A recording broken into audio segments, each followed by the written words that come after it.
It's C-Doc Again is brought to you by Hackensack Brewing Company and their Imperial Pilsner Auga, which was created in honor of the legendary DJs, The Awesome 2. It's also brought to you by Chuck D Spit Slam Record Label Group. The Spit Slam Record Label Group, a Chuck D situation. Catch us on your favorite streaming platform, on Bandcamp, or visit our official web store at spitslamrecords.com. All releases are available digitally or on CD, with select titles available on vinyl and cassette. The Spit Slam Record Label Group. Throwback to the future sound.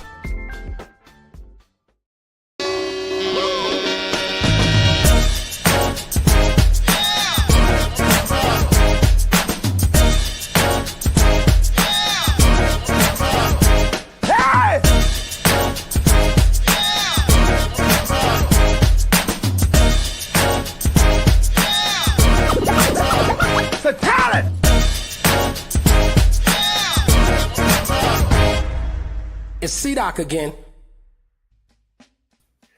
Well, it is Tuesday night, 9 p.m. Eastern Standard Time, and it's time for It's C-Doc Again. I am your host in the place to be. Y'all know me, CDOC. Welcome to the show. And of course, I do not do this alone. I got the squad with me. First up, she got her start in classic rap radio. The first 24-hour all hip-hop station. Our lady from the heyday at KDAY, Jennifer O. Jenny. What's happening? What's happening? Peace. What's good? Around here, I don't know. You haven't burnt up yet. It's all kind of up in the air. Has it come close? It's very close. Imagine you dug a hole and then you set the ring of the hole on fire, and I'm smack dab in the middle. That's oh boy. Well, I hope you continue to be safe, Jennifer. Jeez. Yep. Fingers crossed. Internet sketchy, all of that sketchy, but yeah. Well, I spoke to Chuck earlier, and he's further out, and even he was like, "Yeah, we're on alert." Yeah, it's sketchy as hell, and there's another one. So yeah, right.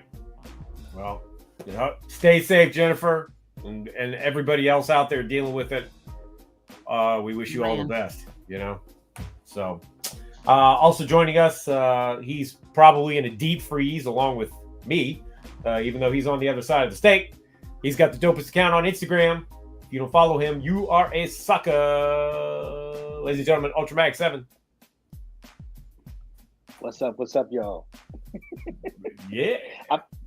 My layout is weird. Am I in frame? Yeah, totally. Okay. It's all I can see is you three and not the rest of the screen. It's weird. Oh, that's weird. You three. There's not three of us. How many fingers am I holding up? Us three. Us three. Yeah. Like the group.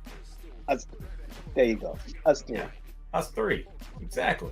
Oh, hold on. Happy belated birthday to C-Doc. Yes. I see Rashawn over there. Yeah, thank you, Rashawn. Birthday, brother. Thank you, Ultramag and Jennifer. Thank you. Sir. Yep. Another one round the sun. We got it done. Mm-hmm. On to the next. You've been rhyming all episode. I heard you in the intro. I don't know where it's coming from. It has been a day. Let's put it that way. It has been a day. Oh, it's been a week. And it's only Tuesday.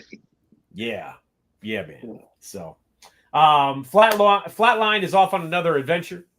So shout out to him. Hope he's doing well. We're gonna get into it. Our guest is here.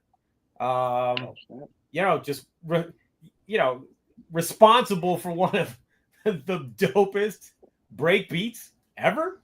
Come on now. Come on.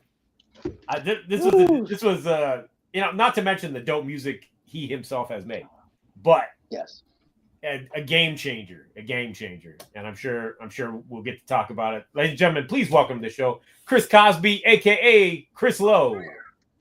Yo. What's good? What's good with you, bro?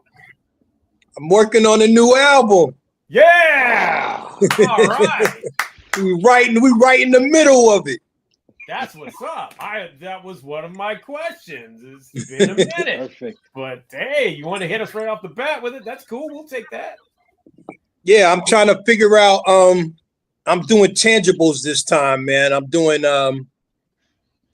vinyl and CDs. So I'm waiting to hear back from my my pressing lab to see what the time span is like. So I can't even give a date. Okay. But we That's just dope. gonna get it in and see what happens. Yeah. Are you doing it yourself? Are you partnered with a label this time?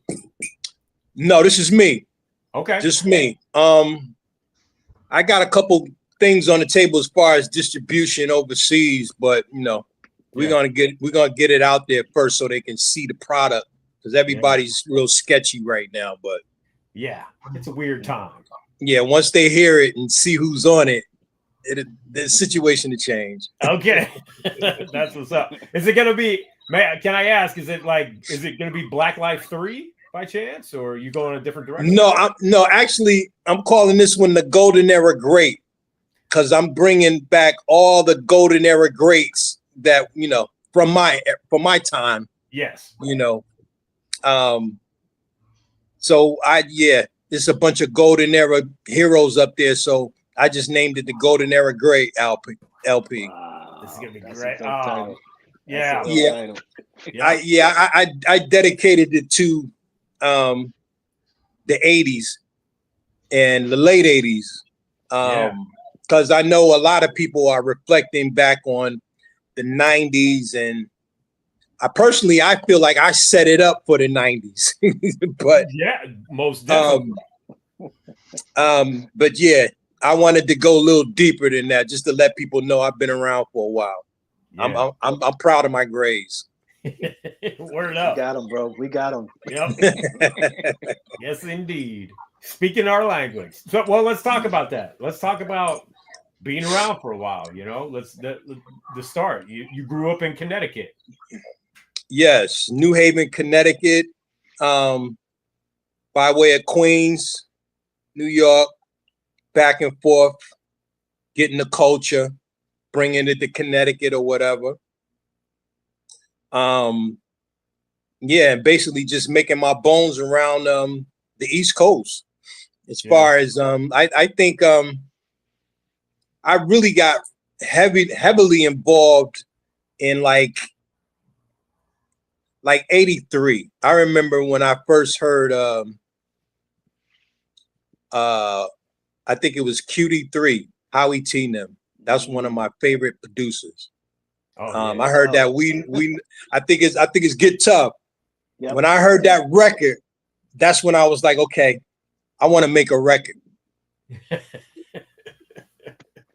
That was the one. Yeah, ever since then, you know, I was just on that mission. Yeah. You know, just finding out about you know, engineering and DJing and all of it. Did you want to rhyme? Oh, I'm sorry. Did you want to rhyme at that time, or were you no? Thinking, okay. I wanted to be a engineering DJ or a producer because I would look on the records and I would see the credits, and I wanted to be an engineer and I wanted to be a producer, but because I knew it all came from DJing. Right. Back then, like in like 84, 85. Because I used to listen to Marley Marl a lot, and Mr. Magic used to call him the engineer all-star. So that's what made me like, okay, I want to be like Marley. Marley, another one of my favorites. He another hero of mine. Game changer, bro. Yeah, game changer. Prior to getting into that, were you already into music, into records and things? Yeah, I was collecting records since I was like, I started DJing when I was 9. Wow. I was like a little neighborhood prodigy. They used to take me around to different block jams and show me off because I was so little. Yeah. And I used to stand on the crates and everybody used to watch me get down. Like, it was like a show. Yeah. And I mean, that was like, I was like 9 years old. Doing parties and stuff like that. Did you ever rock with Pookie Blow? I know him though. Okay. Get up, go to school. Yeah. Pookie Blow was like a local star too. He was like me, but on the mic, because they would take him to different block jams, and we got Pookie Blow coming, little Pookie Blow, and he'd get up there with his little self and get on the mic and do his song, do his record. That's how it was. That's great. Okay, I got a question that we always get surprising answers. Do you still have your records? No. Okay. I got a couple of them. Matter of fact, I just ordered a couple. I just ordered the one with Large Professor and the one with Parrish online not too long ago. and actually, I sent them to Charlie Murata so he can remaster them. Well, yeah. Wow. Mm-hmm. Oh my God. But I was listening to the mix, and he caught me out. It just caught me off guard with like my first joints, like the nonstop. I was like, I haven't heard that in years. Right. That Soul Buck.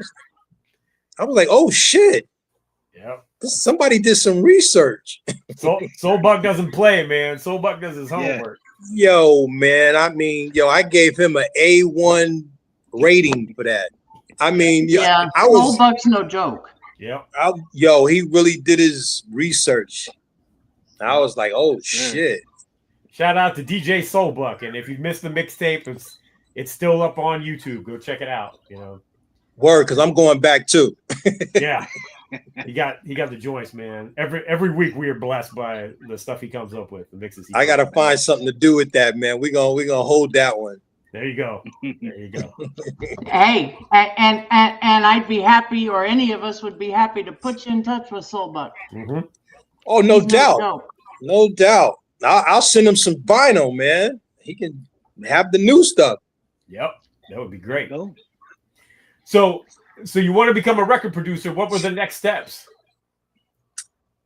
The next step was actually creating tracks. This was like back in the day when I used to use tape decks to make my tracks. Like and tapes? Actually, pause tapes? Yep, pause tapes. What I would do is I would have like 2 tape decks. I would have the 2 turntables, and what I would do is I would maybe mix a loop or a combined 2 loops on the turntables, record it on the first deck, and then just start looping it over and over again on the second deck. That was let's say 86. Okay. 86 is when I call myself the pause master. That was the way to do it, man. That was the way to do it back then. Yeah. That's what matter of fact, that's where we go back to Doolio. He was the first one to rhyme on my pause mixes. Shout out to Doolio. Yeah, man. What up, Dooley? Yep. We talked to Dooley a while back. Yeah. Yeah. So, yep. Yep. He was there. He was there when it all began. Yeah. And when did you guys hook up with Stezo? Well, Steve was Dooley's cousin. Okay. And Steve was a DJ at first.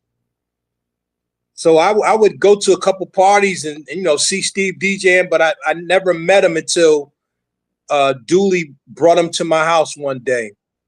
And Steve used to get into like rap battles. Yeah. And he came over my house to make a tape one time for one of his rap battles. And that's how we hooked up. And Steve was like a star of the town. Yeah. And Steve would end up on TV here and there dancing, and the next thing you know, he met Eric and Parrish. Wow. Yep. And then came right back to me. He was like, I need you, man. I love him and I miss him, man. Huh? Were y'all KGB before getting with him, or is that the same time? Or yeah, we was KGB before. okay. I did Dooley. I think Dooley found the Skull Snap record in '86, and that's when I looped Skull Snaps. I looped Skull Snaps on the tape decks, and he did his song "Watch My Moves," and Steve would take the tape and and play embarrassing them. But yeah, that's what it was, man. That's what it was. Them tape decks. Did you know how, like when y'all found the Skull Snaps, like nobody had used this, like you knew how fresh that was? Like that was at the time, and I swear to God to you, man. At the time, remember it was a time in hip hop when everyone wanted to sample Funky Drummer. Yes. You remember that? And a lot of people did. Right. Funky Drummer, Substitution, a whole slew of breakbeats. Yep. See, I had all the breakbeats was on the Octopussy volumes. Everybody was, rocking the Octopussy. So, and everybody was using them. So I would go out, and plus I used to collect records. Right. Like from when I was younger. So when I heard Skull Snaps, I was like, this is the new Substitution. This is the another breakbeat that everybody is gonna kill. And I knew it. I sat in my room, was like, yeah, they're gonna kill this. They're gonna kill this like Substitution and Funky Drummer. Yep. And just so happens they did it. And for a while, nobody knew what that record was. They used to go to Steve's album to sample it. I was gonna say, yeah, they all most of the people that used it back then got it from you guys. Yep. Yeah. I didn't even know that. I talked to Black Moon. Them. They was like, yo, we got it from Stezo album. Wow. But that's what it was, man. I knew that break was gonna be huge, man. Nasty. I knew it. Yeah. You can still play that record right now. In fact, I met them.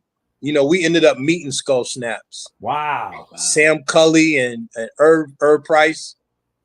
In fact, they lived in Bridgeport, really? Connecticut. Yes, what? They were right there. Wow. Oh, I didn't know that. Steve found them. Well, Dooley found them first. They were living Sam Cully was living in Bridgeport. I think Irvin lived in Bridgeport also, but yeah, they was right there in Connecticut. And then the drummer lived in Hartford. So I mean, is that a full circle or what? Yeah, talking about homegrown. And we ended up sampling y'all it. Meant to find that. Y'all were meant to find that record. It seemed like it was meant to be, because I was like, wow. I talked to the guy who did the drums on that, man, and I was like, you lived in Hartford all this time? I talked to Sam. I was like, man, y'all been in Bridgeport all this time? And we ended up sampling y'all, and we from Connecticut too. But it was crazy when we met. It was crazy. Wow. Did they know about it? Oh yeah. Okay. They knew about it. They knew about it, but they never met Steve. But they finally met him. And Steve would take him around, like to Crotona Park, and because all the rappers and producers knew him. Yeah. But he was like, yo, y'all famous, and I'm gonna show you. Right. And they was just meeting everybody. Everybody was like, wanting autographs and having albums for them to sign. And because they were not only Skull Snaps, they were the Diplomats also. Right. And if you know some of the Diplomat records, a lot of people know, a lot of producers know about them 45s. Yep. And they were shocked when they saw them. Wow. That's dope. That's crazy. Yeah, that was dope. In fact, Large Professor was talking. He was talking to Sam Cully's granddaughter. I don't know if I should say it, but he was talking to her. He was like talking to his granddaughter, and he was over to the house and ended up seeing I guess Sam probably had some albums and stuff on the wall and stuff. And he was like, yo, y'all skull snaps? and she was like, yeah, that's my grandfather. I remember he told me that story. I cracked up.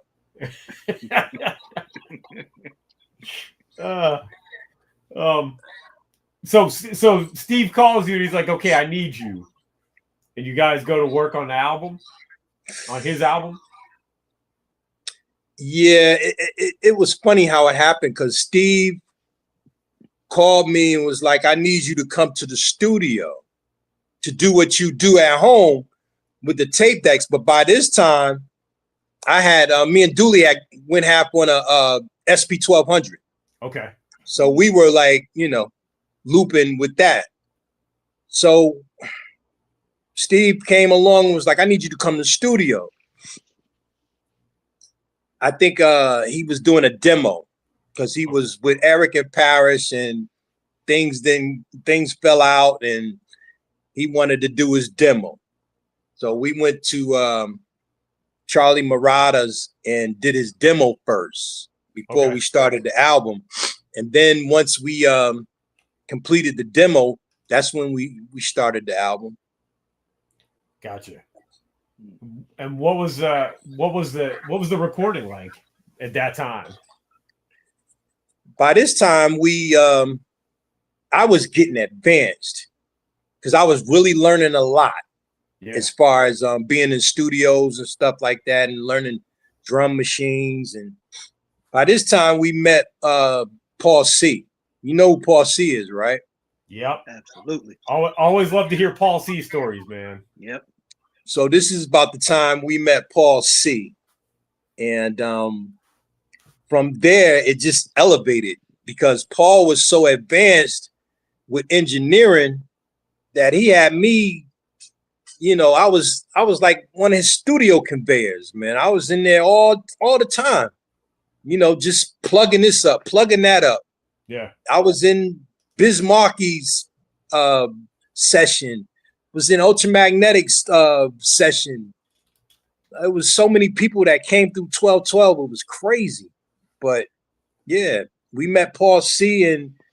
and that's when we really worked on Steve's album professionally. And and everything just took off from there. Did you record the whole thing at 1212? Yes, sir. Okay. Wow. Yes, sir. Any go ahead. No, I was like every cut from the first cut we did was to the max, and next thing I know, we was done because Sleeping Bag was kind of rushing Steve to get done with that album because Steve had a buzz from EPMD. He was in the You Got to Chill video and he lit it up. Yeah. They was doing his dance all over the country. So everybody at the label was like, okay, well, you got the country on you doing your dance. You might as well come out with an album. Right. So, but Steve gave him the demo. And I remember Virgil Sims was like, okay, well, we need an album, man. You're going to have to do an album, man. He was like, because Steve thought he was just going to do a single. You know what I'm saying? Like they was like, no. Sleeping Bag was doing albums by then. Yeah. He was like, yeah, we know we need 12. So Steve was scrambling, trying to get that album together, man. How long did it take to record the entire album then, if you guys were having to rush through it? Man, we did that album and I wanted to take a little more time on it. Yeah. But that album was done in like a month. Wow. It was like a month. I think we Steve if I remember correct, that album dropped in like March. Because I know my birthday month is February. So we was working all through February and we got it done and turned it in by March. Okay. So yeah, I mean it blew by because I mean they had Steve rushing to do everything, album cover pictures, right, promotional tours, making appearances and everything. Next thing you know, we was like, blam, the album's out. Wow. Let me just say, one of my all-time favorite beats. This is everything. The beat for Crazy Noise.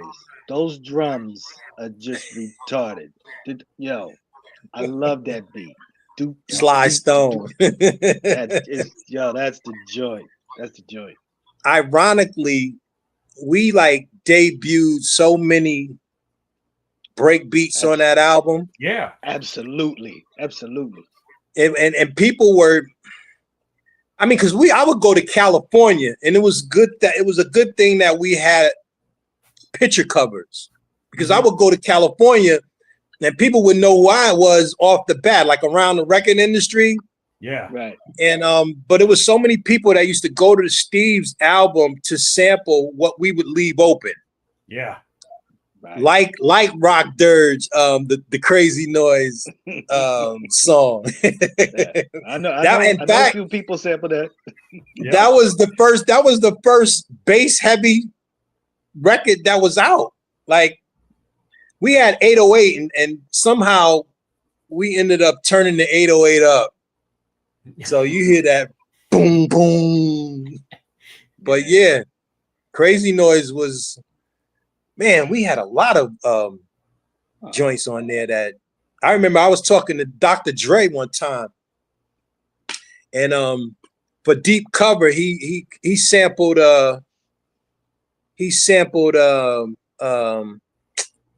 what is it? A Simple Song. Sing a Simple Song, yeah. Mm-hmm. And he said he got that Simple Song. He heard the Simple Song on the Stezo album. Ah. Oh my God. Yeah. Crazy. Yeah. So you guys, there were 2 singles from that record, right?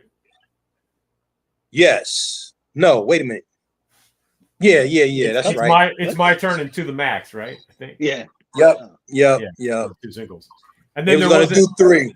They was going to do 3, and then the third single, Sleeping Bag, shut down. Okay. Yeah, that's what I kind of figured. Can we just talk about this real quick? Because we've had plenty of people from Sleeping Bag. We had Just Ice on here, Cash Money, you. These guys don't know what they had. You guys, EPMD, Just Ice, Cash Money, Nice and Smooth.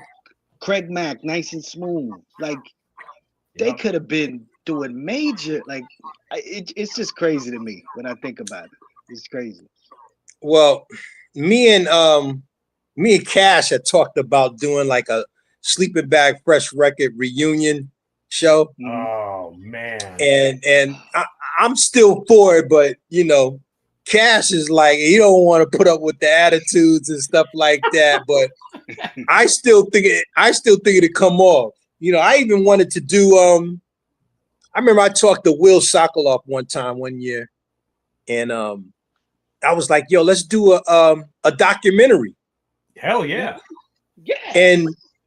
But he was like, I don't see an avenue for it. I don't see how we would sell it. He couldn't see it, so he was like. Yo, man, let me tell you real quick. Chuck D and I talk all the time about doing a series of documentaries about the great hip hop labels. You know what? It'd take somebody like Chuck D to get us to do it. Yeah. I mean, because I'm saying Sleeping Bag technically was the first Def Jam. They were the first major independent label. Yeah, right. They had offices over in Europe and everything. When Steve came out, we went to London first. Mm-hmm. They debuted him in London, But yeah, Sleeping Bag was huge back then. Yeah. Yep. And then you had Def Jam. Yeah. I was just about to say they were Def Jam before Def Jam. Yeah. Yes. In fact, Def Jam was following a lot of the schematics that they had at Sleeping Bag, as far as like what they do for promotion and how you grease the DJ's palms, and there's a lot of stuff they learned from Sleeping Bag. Cold Chillin' too, because Cold Chillin' was next door to Sleeping Bag. Mm-hmm. So on the way to Sleeping Bag, I would see Biz, MC Shan just chilling out front. Just back in the day, like I remember, I think they tore that building down on Broadway. Okay. But yeah, Sleeping Bag was legendary. I was like, man, we should do something. Yeah. Because it was so many not hit records, but big records that came off of there. Absolutely. Yeah. From the singers, I mean, we know Sarah and Joyce Sims, and God rest her soul, but it was a lot of big. They put out a lot of big records back then. A lot of big records. Yep. Yeah, absolutely. So,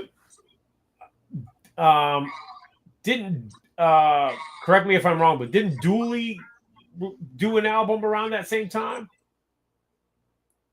Yeah, he did. Okay. He did. That's what I thought. It was like 1990 or so, right? Yep. Okay. But and then so after Sleeping Bag folded, what were you guys thinking? Man, we was in limbo for a while, but I jumped in engineering school. Okay. I went to the Institute of Audio Research down in Manhattan, and I start falling deeper into engineering and DJing. Steve was like, Steve was in limbo because, his lights got turned out and he was wondering what to do, and for a while, but then he got back on the horse and started, recording again. And that was the whole key. But yeah, we lost the management and everything. And after that, we was in limbo for a minute, but I kept, evolving with the engineering and the DJing. Right. And then go ahead. No, go ahead. I would say, is Jim still around? Jim Slice? Yeah, Jim's still around. Okay. He don't speak to me, but he's still around. he's still around as far as I know. Okay. So you guys, from there, Stezo went like really independent. Yeah, I mean, there was so many factors because a lot of people wanted to sign Steve, but I mean, you had gatekeepers. Let me tell you something. There was gatekeepers back in the day. Back in that day, that whole gatekeeping thing is not new. But you had people, who didn't like Steve. That was like, don't sign him, because Steve was like, Steve was a little troublemaker. He was a little troublemaker. He was fighting on tour and stuff like that because, back in the day, Steve didn't want you to believe that he was soft because, all the dancing dudes were soft. Right. You know what I mean? But Steve was wild. And Steve would start fights everywhere he go. I mean, and it got to the point where, different labels was like, should we sign him? And, it got to the point where one time, this is when he was with EPMD. He got into a fight out on Russell's tour. I think there was one big tour that they was on with Jazzy Jeff and them, and I think Public Enemy was on that tour too. Yeah. But Steve yo, Steve was fighting on that tour and Russell came out. You bring Russell out, you in trouble. Yeah. So, and then again, that prevented him from going to Def Jam. Steve could have been on Def Jam Records. Right. You know, with EPMD. They wanted EPMD, Nice and Smooth, and Stezo. They cut they cut Stezo lights out. I'm not gonna say who. I'm not gonna say who. But you know what I'm saying? It was somebody that threw that monkey wrench in there, was like, nah, you don't want Steve. You're a troublemaker. You remember you had to come out to California about him. And he was like, yeah. So next thing you know, no Stezo. Wow. That would have made sense. Yeah. Right. Yeah. Yeah. No, but that would have made sense with it because you know, Nice and Smooth EPMD going to Def Jam. Right. It was supposed to be a package deal. Right. And somebody that used to work at Sleeping Bag told me that story. Wow. And Russell wanted Nice and Smooth, EPMD, and Stezo. Wow. Yeah. But it didn't happen. Well, I mean, and it could have been for the better, man. You know what I mean? Right. I think it kind of was for the better because Steve's frame of mind at that time wasn't in the right place. Yeah. Mm-hmm. Yeah. Well, you guys in around 94 ended up doing a joint that I just loved to death, which Bop Your Heads. Yeah, I remember I moved to I was out in, a matter of fact, I was down here in Texas and I came back and Steve had that song done. And this is when he was trying to make like independent attempts. Yeah. Because they shot a video for it and got it played on BT and everything. But yeah, I came back. I was like, okay, you still rocking. But of course, that was 94. And now you got Nas and Mobb Deep and them, and that couldn't compete. It could not compete. Things were changing fast. Yes. Yes.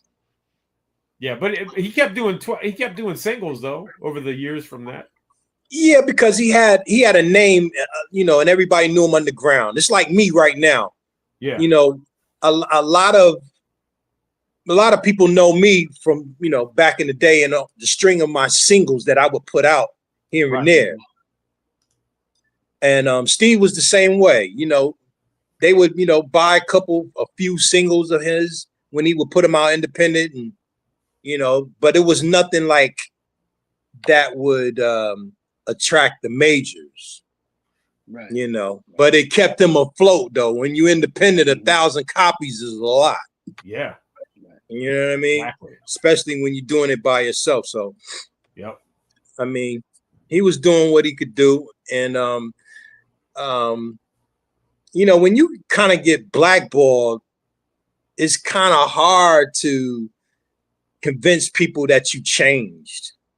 Yeah. You know what I mean? So he was living under that umbrella for a while, Yeah. And he would be like, well, you know how it is. I ain't like that no more, man. I'm different now. But, by that time, and, Steve, people just didn't want to deal with him. Yeah. Yeah, it's a shame. So what led you to pick up the mic and decide that you were going to do your own stuff? Because Steve couldn't get a deal. Okay. So I was like, okay, I gotta use these beats. And Dooley was like, Dooley had his own situation, but it was like we was all in limbo. And I was like, okay, well, hell, I gotta do something with these beats. Because I was shopping beats. That's how a lot of people know me. But I would wake up in the morning and have something done in like 15 minutes. And then, I would go back to it and, elaborate on it later. But yeah, I would have beats. I would do like 4 or 5 beats a day, especially before I leave the house. So I had a lot of beats. So, you know, I just started just writing. How was it a natural, you know, thing for you? Did you work at it, or was it just easy? Did it come easy to you? Because I mean, you've been around for a minute. Right. Well, I'm saying when you grow up listening to rap, I mean, I remember the first rap I heard was Melly Mel in '77. And this was a tape that I had that I would play this tape till it break. You know how you used to break the cassette tapes? They would pop, and then you would put them back together in different places. With the tape. That tape popped. I think it was Grandmaster Flash at the Autobahn Ballroom. Wow. And man, I used to play that tape to death. At first, I would listen to it for the beats that Flash was playing. Then I would listen to what, you know, how they was rhyming, how Melly Mel and Creole was rhyming. I think this is back when they were the Furious Four. It was only 4 of them. Mm-hmm. But yeah, I would, you know, when you listen, because I was hip hop head, I didn't listen to nothing else. Yeah. But when you listening to rhymes all the time, and it just started, I start writing them and spitting them out. Yeah. And you, let's see, was it Bronx Science Recordings? Was when you started putting 12 inches out? Yeah. I started doing records with them. Guy I met named Dave Wallace had a little situation, and somebody introduced me to him, and he was like, "Yo, let's give it a shot." It wasn't like it was. They was just like taking a shot in the dark, just putting records out, you know, just to see what would catch. So, I mean, in the first one, I think was Midnight Blue. It was supposed to go on a soundtrack. Okay. And it never made it, but you know, that really made me get creative and sit down and think of a subject to write about. And that's when it started from there. Gotcha. And then you did, you know, Connecticut to Queens with Large Pro. Yes, I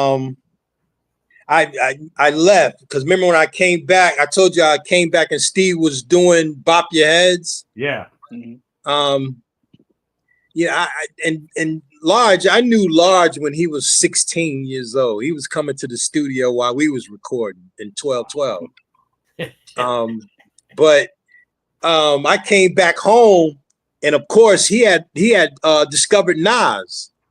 Nice. So I think I must have ran into him at one of the record shows where we used to go to like the Mark Ballroom and the Roosevelt Hotel down in Manhattan for record shows, and you know dig for beats. Yeah. So I saw him at one of those shows, and he was like, "Damn, man. If you would have been around just a little bit earlier, man, you could have had some beats on Nas album or something." I mean, that's how tight me and him was. Yeah. You know, because we used to call each other, me, him, and Biz, we used to call each other and play records over the phone. Like, yo, I found this. Yo, you got this? Yo, look what I found. I used to drive Biz crazy too, man. That's why I miss Biz. I used to drive him crazy. I'd be like, yo, you ready? He'd be like, yeah. I'm like, yo, you sure you ready? He'd be like, come on, man, give it to me. And matter of fact, the joint I did with Grand Puba, that beat, I had that record, that 45 for years. I played that for Biz. Biz was like, I give you $1,000 for that record right now. Because Biz used to like slow beats, man. He's like, yo, I give you $1,000 for. I was like, nah.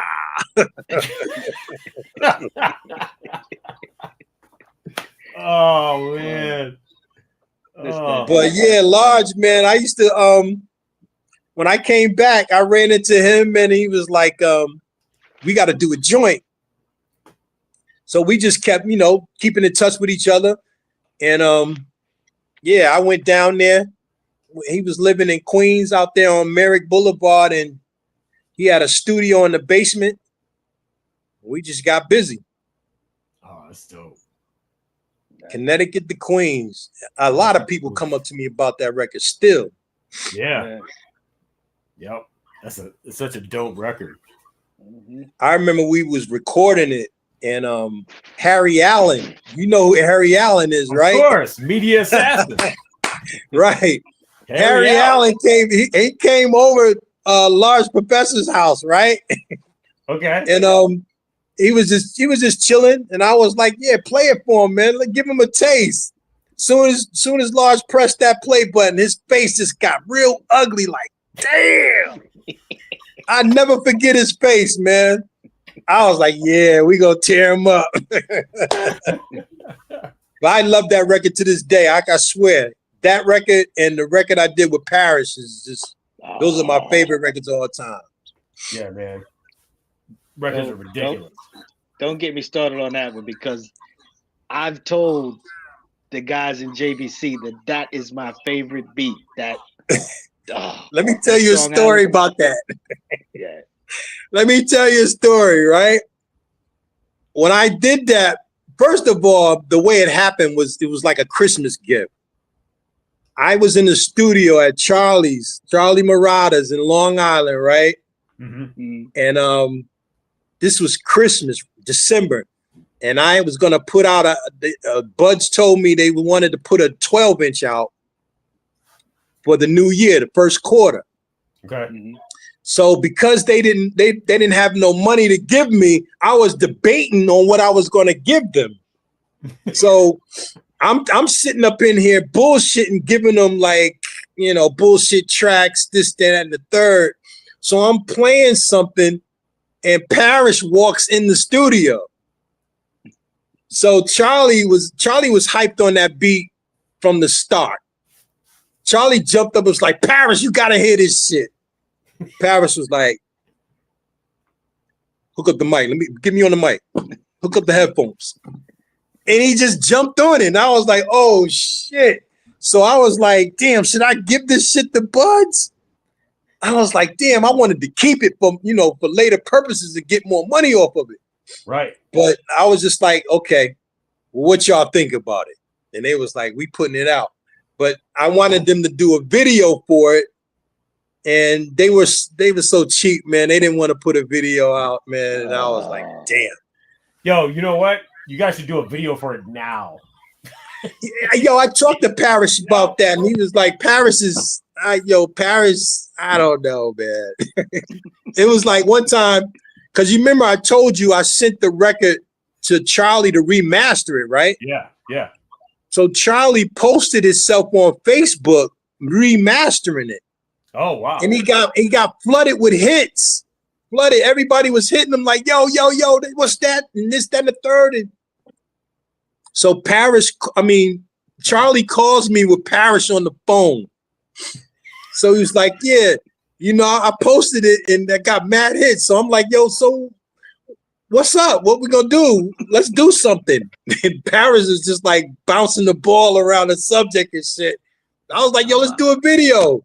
But Parrish was talking about other stuff, and I'm like, "Okay, I give up." I give up.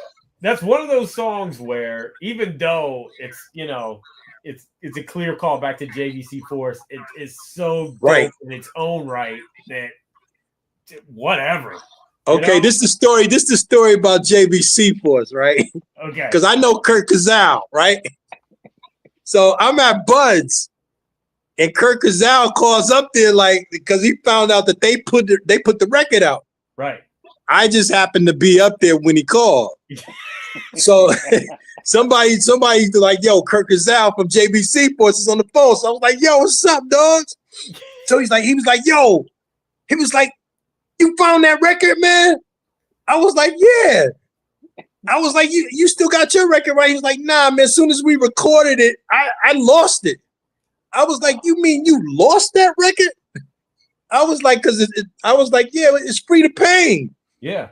And he was like, "Yeah, but it's too late now because you just rocked it again."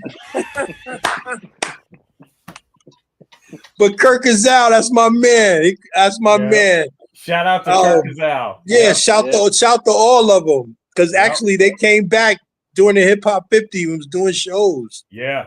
I still love their version. Oh yeah. It's a classic. But because there was a time when I was around when all of that shit came out. Yeah. They used to come to Latin Quarters and rip it. And Red Alert used to play that song in Latin Quarters and it would tear the quarters down. Yeah. JBC Force was like celebrities when they walked in the club.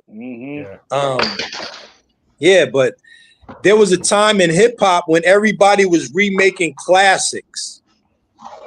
For instance, Puff had did Public Enemy over again. He did PE 2000. G-Deb did Microphone Fiend. So everybody was doing their favorite classics. Yeah. So I was like, watch me dig in the crates and bring some shit out. And I did JBC for us. And then on top of that, Parrish got on it. So that was like a Long Island classic. The drums on your version are ridiculous. Oh my god. Man, listen. It just thumps so hard. Charlie had them drums ringing. If you like really in the beats, and I'm a drum person anyway. I mean, come on, Skull Snap. So I'm gonna focus on the drums. Yeah. Charlie, that's why I go to Charlie. Charlie would bring my drums out so good, man, and have everything banging, man. But that record was classic when we did it. Yeah. I just was, pissed that Bud's Distribution didn't, take it as far as it could have went. Right. But it ended up on the album on Black Life. Yeah, and Parrish put it on one of his releases too. Okay. But actually, I mean, that song, if you know the Black Life album, the first Black Life album, I had a slew of celebrities up there, rap legends. Yep. From Large Professor to Carl Thomas. And that album got the attention of Jive, and I was sitting down with Elektra Records about that album. And actually, I sat down a few times, but everybody was trying to give me those fuck you deals, man. And when I started off with Sleeping Bag, so I knew what to get when I'm sitting down with you. There's people wanting to take they wanted to give me 30% publishing and stuff like that. Unbelievable shit. But when I got to Elektra Records, they wanted to give me the deal that I asked for, which was an all-ins deal, a label deal, in which they would basically distribute my music, promote it, and do videos or whatever. And right in the middle of negotiating that deal, they merged with Atlantic Records and closed. This was 2005. Yeah. And it was because of that record that we did with Parrish and the one with Large Professor and the one with Carl Thomas. Those three records sealed the deal. They were like, okay, well, we could do 2 rap videos, hardcore videos, and we'll do the third one with Carl Thomas, because Carl had just went platinum that year. Right. So they was geeked on that. They was like, Carl Thomas? It's like, hell yeah, let's do a video. But I was in the middle of that negotiation, and it fell through. And I that's when I just went on a little hiatus, because I was like, if I could get this far and and things just fall from the bottom on me, I gotta take a break. Yeah. Because I worked hard on that album. Yeah. Catching up with people. And sometimes I used to have to wait out front for Large Professor to get home. You know what I'm saying? I'm be there in like 15 minutes. It's an hour or two, all kind of stuff, man. But you know, I finally got it put together, and and what's so bad about it, when I was matter of fact, I was in LA when I found out that Jive and Elektra wanted that album. So I got in touch with Elektra, and they were like, well, can you come to LA? I'm like, I'm already here. So they was like, well, come down to Burbank. So I went down to Burbank, and you know, we was talking. They had me in a condo. I'm recording, and it was like, okay, we're gonna get this budget. We're gonna get it passed down, and this, that, and the third. And next thing you know, I got that call. Like, I got some bad news. Oh man. And yeah, and this is when like the downloading first began. Yep. And I think I remember Napster. Napster just had it crazy. Yep. But yeah, I mean, basically that first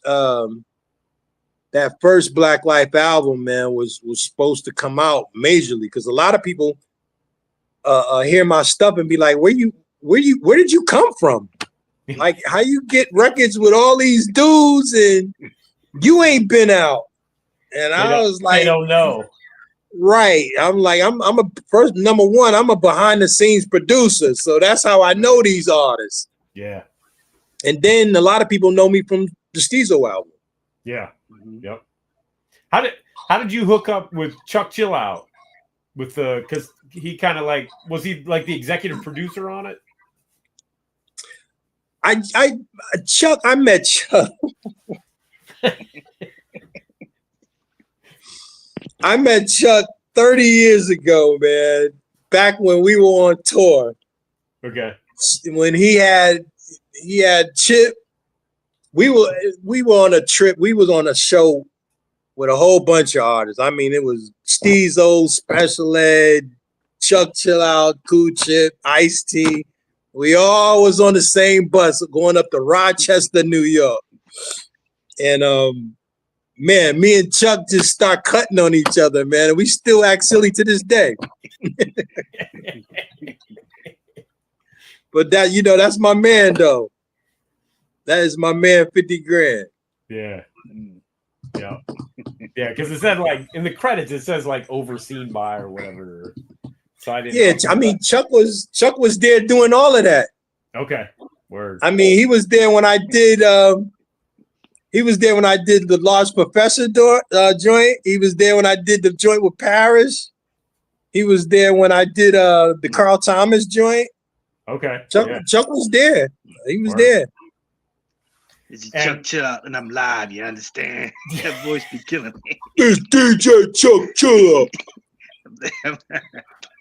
No space music. Yeah. Yeah, we was DJs, man. That's our bond, man. We DJ.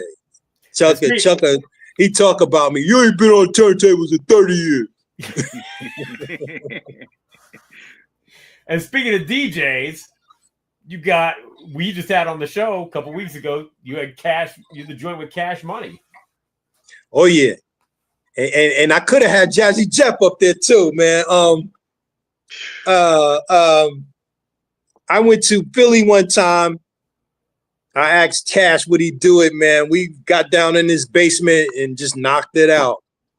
And one time he came down here because he was doing he was DJing for KRS-One, and I just popped up at that show because I was just walking down the street and seen that show. So I went in there. I didn't even know he was DJing. But yeah, he seen me and we just went crazy. Wow. But we did that. In fact, I was thinking about putting that on a 45 for one of the tangibles, man. So yeah, because he suggested it. He was like, "Yo, you should put that on a 45." I was like, "Yeah, I might." That's a dope idea. Yo, that listen, crazy. I gotta thank you for that album, because that was a time when like all the major labels, most of the major label stuff coming out was just like not cutting it, so to speak. You know? Yeah, I know that period. Yeah. That drug dealer period. It was rough, bro. And yes, I was like, yo, and I think it was probably online. It was like MP3s. I found it originally, but I'm like, Chris Lowe, like, and I'm like, I gotta check this out. And that album was like exactly what I needed at the time, because I was just like, oh, thank you. You know? Right. It was a breath of fresh air. oh, yeah. Because I'm saying, I really was love an oxygen mask in the middle of like poison and shit like that. That's what that was. Yeah, because I noticed what was out, and this was the time where, you know, like say for instance, when I put the Large Professor, we put the Large Professor joint out. The whole mainstream of rap was, you know, Puffy was starting to, you know, do his thing during then. Yep. So everybody was popping crystals and selling drugs and doing this and that, but nobody was, I mean, it was people coming out with straight raw, because you had Raucous Records. Yeah. They was coming out with stuff. Yeah. But I wanted to put some straight ahead hard shit out, because I'm saying, you know, I was from the 80s. Yeah. So I was bringing shit out that I had for years in my crates. I'm like, nah, they don't know about this. Let's put this out. Yeah. But you know. Yep. And Doc, that's the same thing I did. Is I heard the Uncut Action with Extra P. It was on a compilation album. Right. And I'm like, who's Chris Lowe? But the funny thing is, I got the Stezo tape. So I'm like, that I didn't put the Chris Cosby and the Chris Lowe, you know, till later. But I'm like, oh, that cat. Okay. And see, I was really trying to be on the low. That was the reason why I called myself Chris Lowe, because I wanted people to hear me first. Right. Before they saw me. Right. You know what I'm saying? As opposed to, you know, just throwing me out there and blah, blah, blah, yeah. But I wanted the people to get accustomed to what I was making. Yeah. So, you know, that was the reason why I was, you know, trying to stay on the low and just put out records so people would know, you know, when they hear me. Yeah. Right. Yep. So you took a little time off and then did Black Life 2, right? Yeah, I did Black Life 2. I was looking for a situation because, you know, like that was during the time that Elektra Records deal fell through. Right.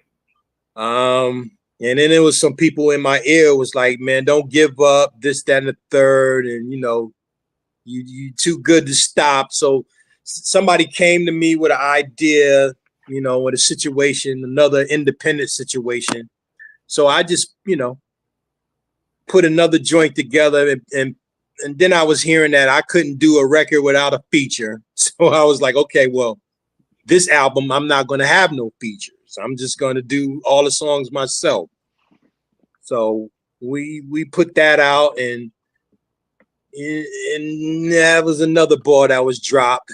So, but the funny thing about both of those records is when I heard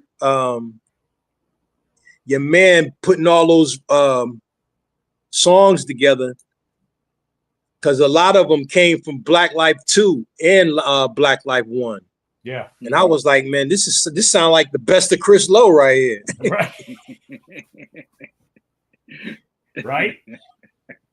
That's why I'm gonna listen to it again and be like, okay, I'm gonna put another album out with the best of Chris Lowe.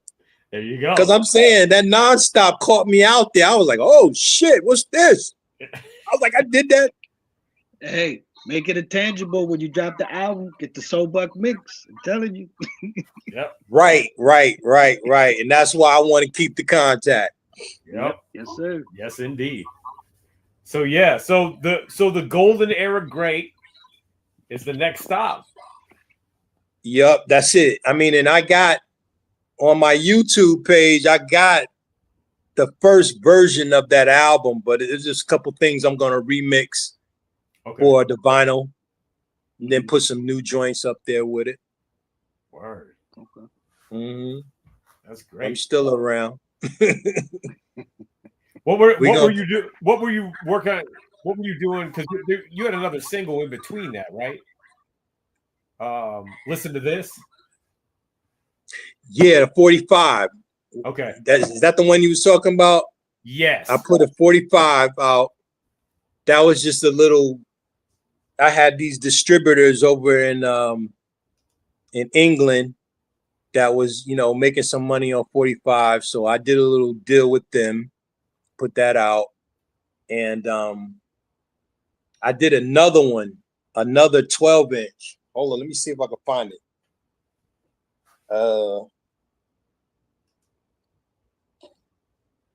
Y'all ever see this?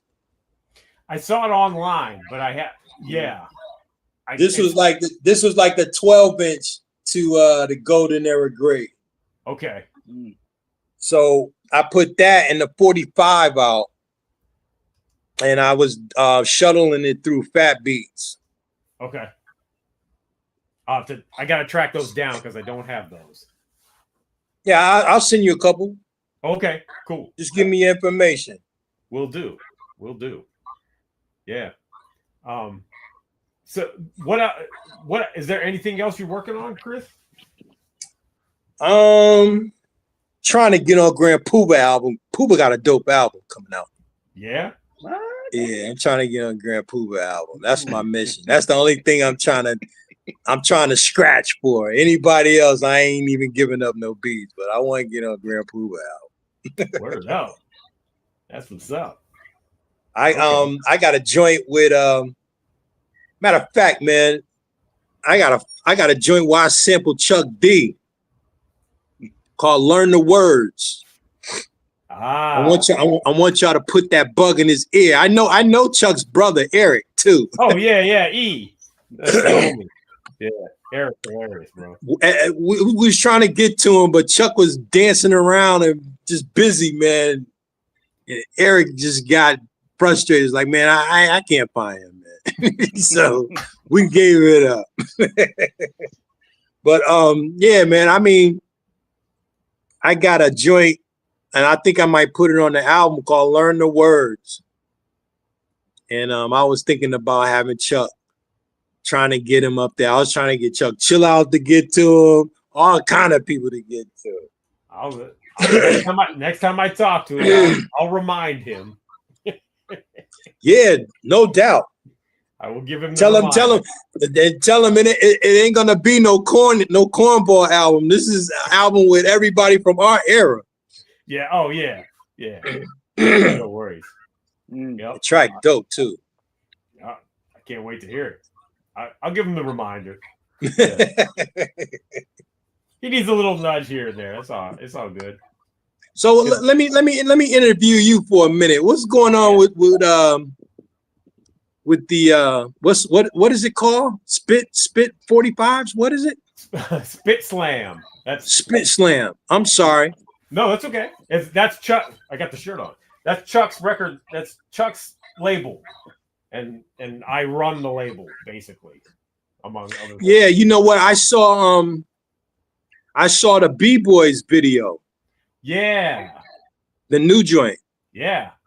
I did. And I was like, okay, he reaching back. I like that. Yeah. B-Boys, Chill Rob G, Stetsasonic, Black Medine. Yeah. I thought that was smart.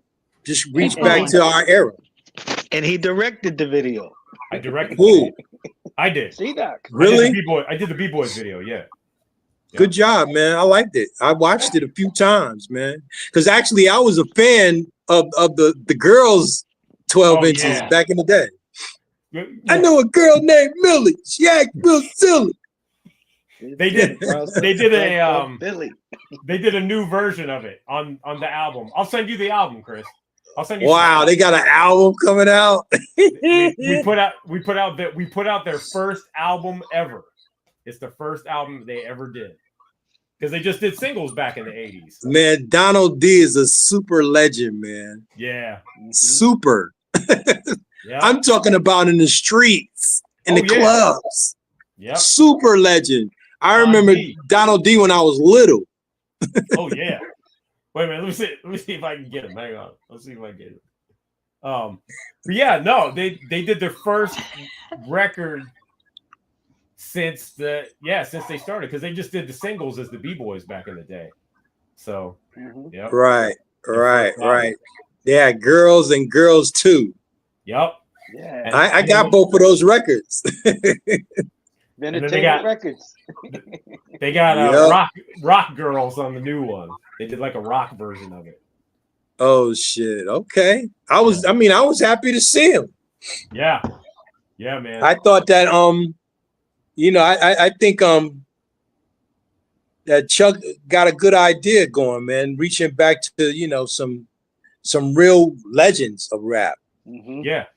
That people still want to hear from. It's dope, bro, because it started with Daddy-O, right?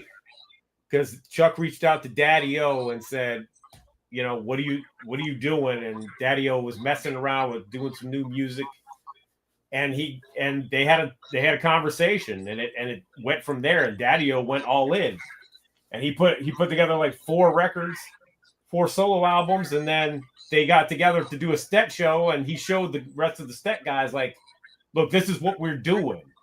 And the Stet guys were like, oh, okay.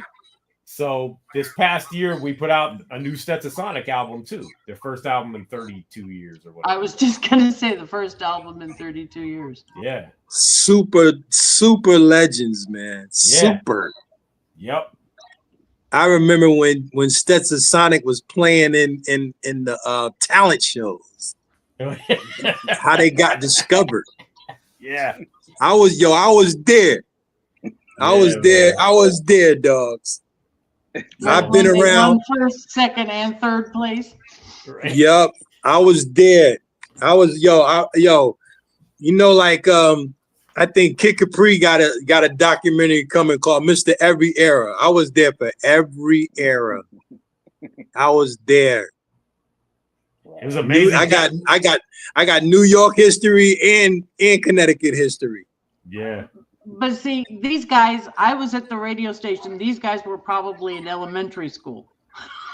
Yeah. Yeah. They could have been. Jennifer was at KDAY in LA. I remember KDAY too. I remember KDAY.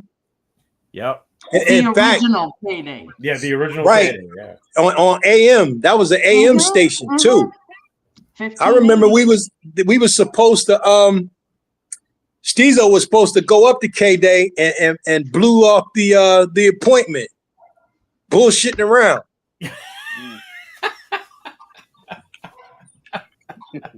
Crazy. That could have been the big break right there. Right, because KDAY was huge. That was like the only rap station out there at the time. Yeah. Oh, we were the #1 black radio station in the country. Right. In the country. Because you guys were the first. You guys were the first to play hip hop 24 hours. Yep. A day. I used to, whenever I went to Cali, I would turn straight to KDAY. But the only thing that got on my nerves was that AM. I was like, man, they need to be on FM, man. Yeah. If you went a little too far, you weren't getting KDAY. But yeah, no, we were the first ones. We were the only ones for quite some time. Right. You sure was. I mean, I remember. We're responsible. KDAY was responsible for breaking so many rappers. Oh yeah, making so many rappers careers. Wasn't Sway and Tech? Didn't they start off with KDAY? Sway and Tech? Nah, they were KMEL in the Bay. KMEL up in the Bay. Oh, okay, yeah. That was Oakland. No, I can tell you.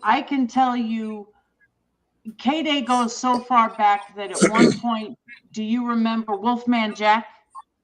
You remember hearing about Wolfman Jack? He was on KDAY. Wow. That was the midnight special dude. Yep. Yeah. He was on KDAY one point. Jack. Yeah. KDAY, but KDAY's responsible for Dr. Dre, NWA, MC Hammer, whatever. you know, young MC, all of those guys. We were, you know, we had people following our playlist. Mm-hmm. No doubt. I mean, you know, I was there too.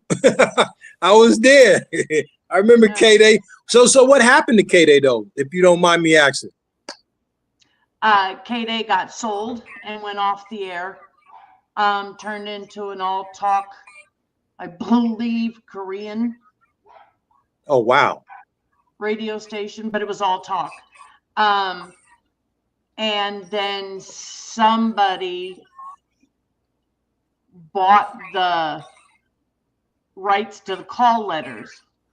Oh, okay. And then took over from there, but that's what's now 92.3 KDAY. 92.3, 94, 92.3, I believe. But the only thing about it is that it's still hip hop.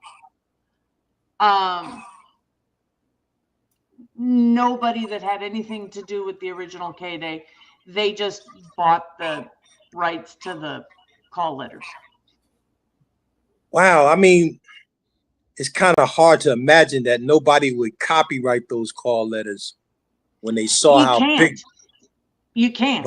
Well, how did they buy the rights to them then? The call letters are the call letters, and they kind of go back into a pool. Yeah, like from the FCC. Yeah. Oh shit. Yeah.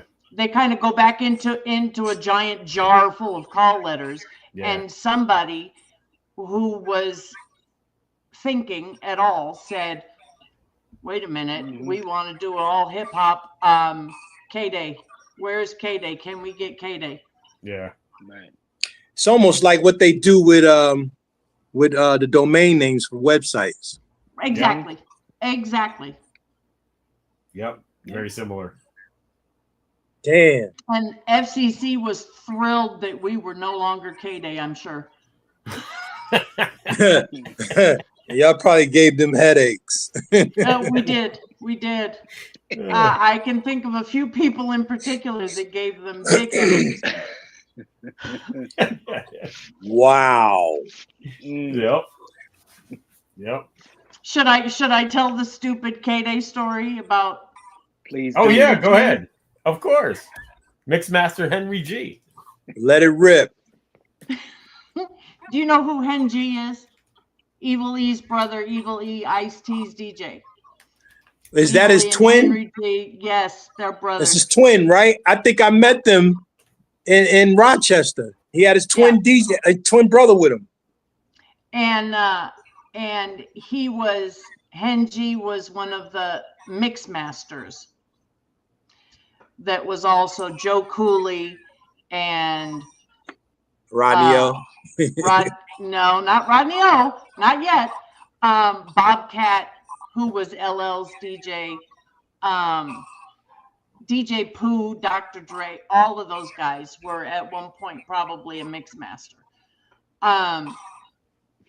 And we used to do a Friday Night Live pretty much every week, where we would go out to a roller rink. Greg Mack would go out to a roller rink and throw a party, and usually the mix masters were the DJs. And it was poor Lisa Canning had just started working at the radio station, and it was probably her first week there, and she didn't really know how to work a live broadcast at all. And Greg had plugged all the cables in, and we were counting down for when it was going to go live, and we hit the button and let him go live, and the first thing you heard was, "And my name is Henry motherfucking G." And all we could do was wipe the board clean and then sit and wait for the red phone to start ringing. That's radio for you. Yep. Yeah. That's a radio for you. It was a terrifying 10 minutes. And my name is Henry motherfucking G. What the hell? Yeah. Thanks for that, Henry. Wow. We do have the FCC listening, I'm sure. Wow. But he probably didn't know he was on the air, though. Yes, he did. He did? He didn't care. He didn't care. That's funny, man, because I got a story like that with Brian McKnight. He didn't know he was live, though. There was somebody broadcasting from the club. He was doing his birthday party there. So this is in Atlanta. And they broadcasted live, and Brian goes on to say, yeah, we're going to get fucked up. We're going to get fucked up for my birthday. So I bet you that red phone was ringing. I bet you it was ringing when he said that. I was like, oh my God. Oh. And yo, Brian McKnight was like the one who put me on to publishing early. Oh.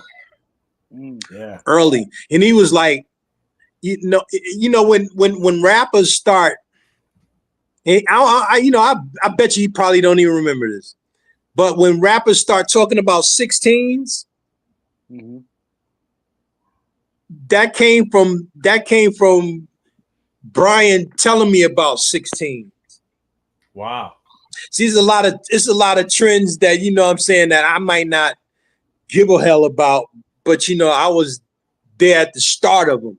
Yeah. But Brian was like, why you guys don't just break your rhymes down to 16 bars in a hook so we can be identifiable on radio?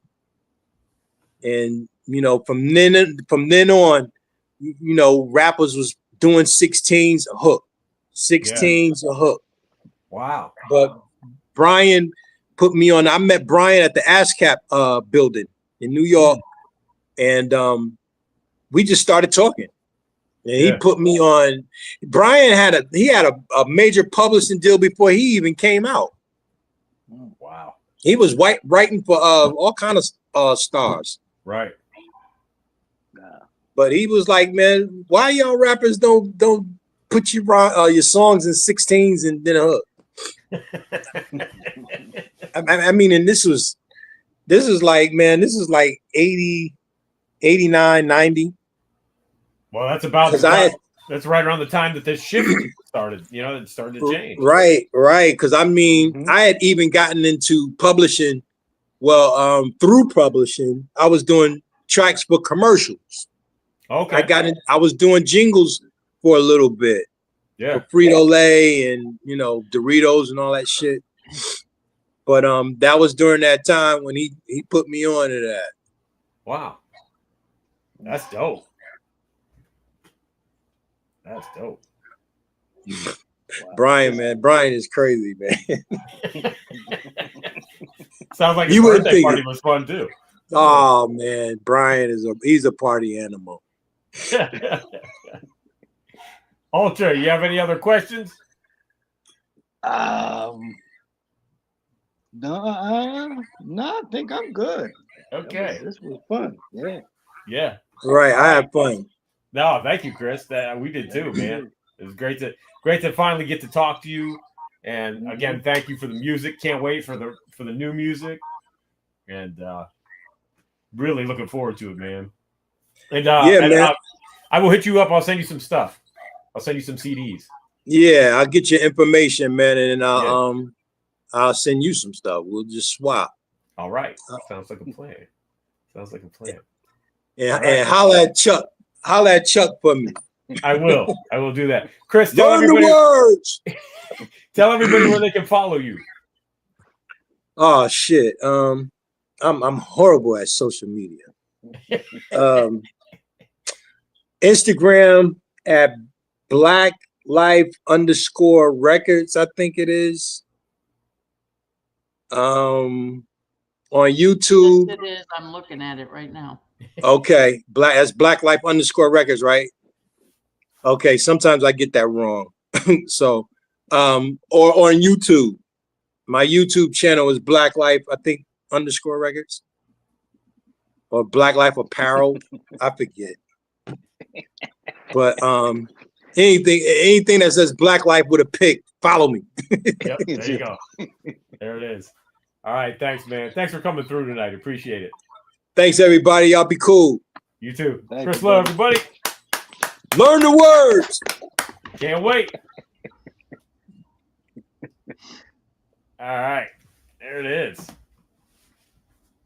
Learn the Most words. You can enjoyable. sing this. That's all Learn I kept the on going in my head. When I he know, said- right? As soon as he said it, I was like, there we go. Where Yeah. am I seeing this? Just a little bit of the taste of the bass for you as you get up and dance at the LQ. I think I told Jennifer this before. I used to work at this. This is back in mid-90s. I worked in this book warehouse. Wow. And Wolfman Jack had just come out with a book, and he came to our warehouse, and he was talking over the loudspeaker like, "Hey, what's up, babies?" Rah, rah, rah, rah. He died like a week later. I was like, we just had Wolfman Jack in here. It was crazy. This is like 94, 90 something. It's like mid-90s, like 94 something. Well, Wolfman Jack was one of those people that if you were from LA or anywhere around LA in the 70s or whatever, you knew who Wolfman Jack was. Oh, he was worldwide. He was all over the place. Yeah. Well, what was because he was in was it American Graffiti? American Graffiti. Yeah. Which really and I had a record. It was like damn it. I know what you took. Go ahead. No, because I'm trying to remember, but it was like a compilation record or something, but it was like Wolfman Jack Presents or something, and he would like I think he was talking in between the songs, I think. You talk about the one that Dilla sampled, sample snitch, but remember Dilla sampled that sample he uses what's that he says too much too soon. You know that song off the Donuts? Yes. There's a record, it's some like comedy, he's talking in between it, but he does like these little pieces. I don't know if that's the record. I might be. It was a long time ago, but I do. Wolfman Jack Presents is a series of vinyl record albums featuring a selection of 45s music chosen by Wolfman Jack. Yeah, it was probably one of those. Okay. Yeah. This is the presents 45 of the best 45s. Okay. Yeah, it was probably one of those, man. It was a long time ago, but yeah, I just remember the voice, man. Wolfman Jack. Oh, yeah, undeniable. And if you saw him, yep, undeniable as well. Hey, speaking of the hard rhymer, learn the words, Chuck. Yeah, Chris Lowe's looking for you. Chris Lowe's looking for you, Chuck. Yep. Yeah, but you know, it's always so funny. Wolfman Jack looked like he sounded. Yes. Yes, he did. Most of the time, DJs, on-air DJs, they don't look at all. They don't look at all like what they sound. Yeah. Right. Yep. Not at all. I don't know how many times people would see KDAY at a function or at the radio station or whatever, and they wanted to meet Greg Mack, and you'd go, there he is right there. That's Greg. That's him. Because they just never sound. Yeah. Usually don't sound like they look. Wolfman Jack, on the other hand, no, you knew exactly. Spot on. I remember as a kid, I don't remember why, but ended up with my parents getting a tour of KDAY radio in Pittsburgh, and one of the morning gals or whatever, we all knew her voice, and we went in there, and they're like you could see through into the studio, and he's like, oh, there's so and so doing the morning news, and we were just like, that's her. Like, really? Yeah, that's her. And my dad's like, boy, she got a face for radio. So, But that was back when I don't know anything about these people now, but there's a lot of all of those DJs usually went to school. Yeah. Yep. They don't anymore. Yeah. But they all went to school. Yeah. So, they you had a radio voice or you didn't. Yep. Yep.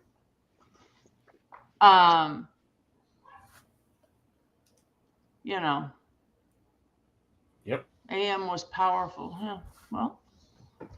I listened to hella AM radio growing up.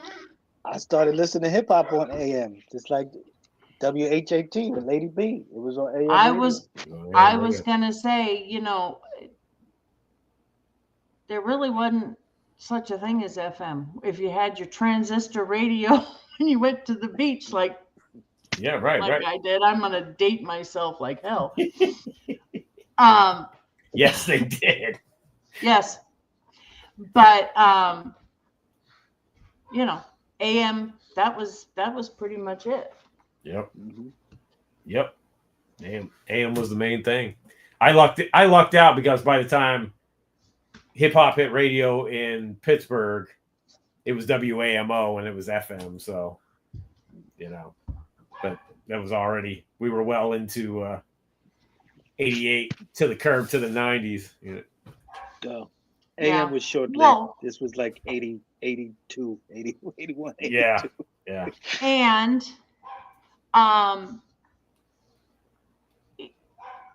by the time, like when KDAY was a big thing, all of a sudden,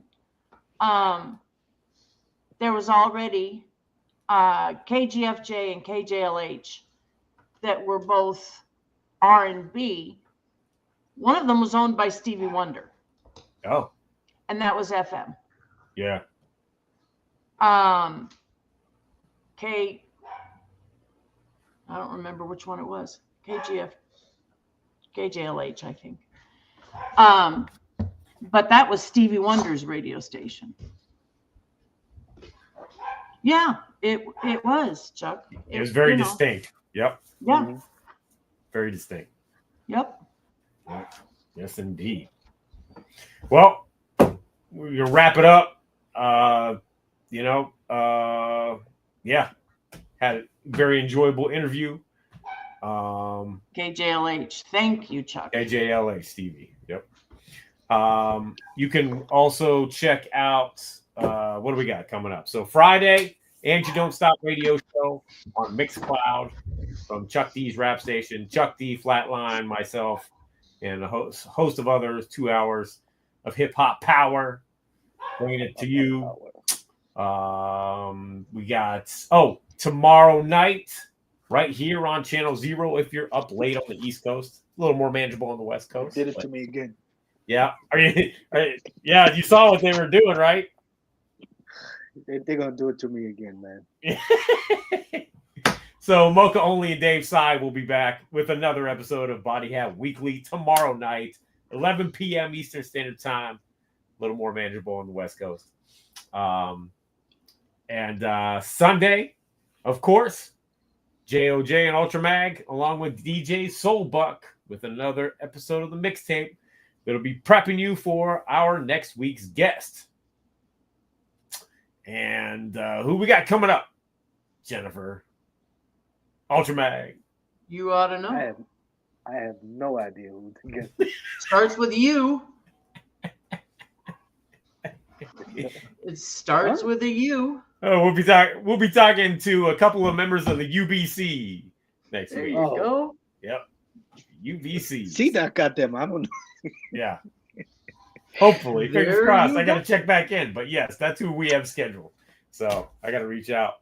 And yeah. Jennifer, my name starts with the A. I don't answer to the U word. But thank you, everybody watching live and everybody watching on the replay. Please like and subscribe. We got a lot of great stuff here at Channel Zero, and more to come. Also, grab yourself the Bring the Noise app. You can get it, the Rap Station app. We got apps. We got apps. We got apps. We got apps. Yep. Mm-hmm. And we will check. And Stewie P. Apps and Pugs. Yep. And yeah. And we will check you next week for another episode of It's C-Doc again. 45K.